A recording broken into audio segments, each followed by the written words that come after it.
ಉಗ್ರರ ಅಟ್ಟಹಾಸದ ಮರುದಿನವೇ ಭಾರತೀಯ ಯೋಧನ ಬಂಧನ.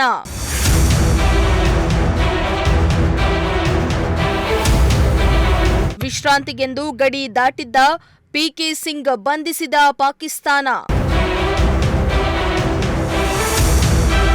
ಹೌದು, ಕಾಶ್ಮೀರದ ಕಣಿವೆಯಲ್ಲಿ ಏಪ್ರಿಲ್ 22ರಂದು ಉಗ್ರರು ಪ್ರವಾಸಿಗರ ಮೇಲೆ ದಾಳಿ ನಡೆಸಿ ಕ್ರೌರ್ಯತೆ ಮೆರೆದಿದ್ರು.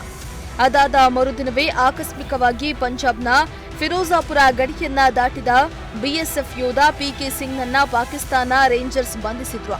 ಈ ವಿಚಾರ ತಿಳಿದಿದ್ದಂತೆ ಪಶ್ಚಿಮ ಬಂಗಾಳದ ಹೋಗ್ಲಿಯಲ್ಲಿ ಯೋಧನ ಕುಟುಂಬ ಕಂಗಾಲಾಗಿದೆ. ಹೌದು, ಉಗ್ರರು ಪ್ರವಾಸಿಗರನ್ನೇ ಟಾರ್ಗೆಟ್ ಮಾಡಿ ದಾಳಿ ನಡೆಸಿದ ಬೆನ್ನಲ್ಲೇ ಭಾರತೀಯ ಯೋಧ ಪಿಕೆ ಸಿಂಗ್ನನ್ನ ಪಾಕಿಸ್ತಾನ ವಶಕ್ಕೆ ಬಂಧಿಸಿದೆ.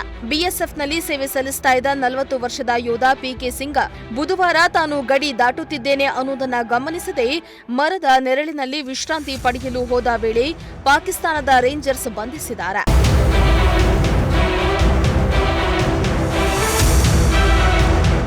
ಸದ್ಯ ಪಹಲ್ಗಾಮ್ನಲ್ಲಿ 26 ಪ್ರವಾಸಿಗರ ಹತ್ಯೆಯಿಂದಾಗಿ ದೇಶದಲ್ಲಿ ಪ್ರಧಾನಿ ಮೋದಿ ಕ್ಯಾಬಿನೆಟ್ ಸಭೆ ನಡೆಸಿದ್ರು. ಈ ಸಭೆಯಲ್ಲಿ ಪಾಕಿಸ್ತಾನದೊಂದಿಗೆ ಹಲವು ನಂಟುಗಳನ್ನ ಕಿತ್ತೊಗೆಯೋ ಕೆಲಸವನ್ನ ಮಾಡಿದ್ರು. ಈ ಸಮಯದಲ್ಲಿ ಭಾರತ ಪಾಕಿಸ್ತಾನ ನಡುವಿನ ಸಂಬಂಧವೂ ಹದಗೆಟ್ಟಿದೆ. ಈ ಸಂದರ್ಭದಲ್ಲಿ ಯೋಧ ಪಾಕ್ನಲ್ಲಿ ಬಂಧಿಯಾಗಿರುವುದು ಆತಂಕಕ್ಕೆ ಕಾರಣವಾಗಿದೆ. ಇನ್ನು ಪಿಕೆ ಸಿಂಗಿಗೆ ಪತ್ನಿ, 7 ವರ್ಷದ ಮಗು ಸೇರಿ ತಂದೆ ತಾಯಿ ಇದ್ದಾರೆ ಎನ್ನಲಾಗ್ತಾ ಇದೆ.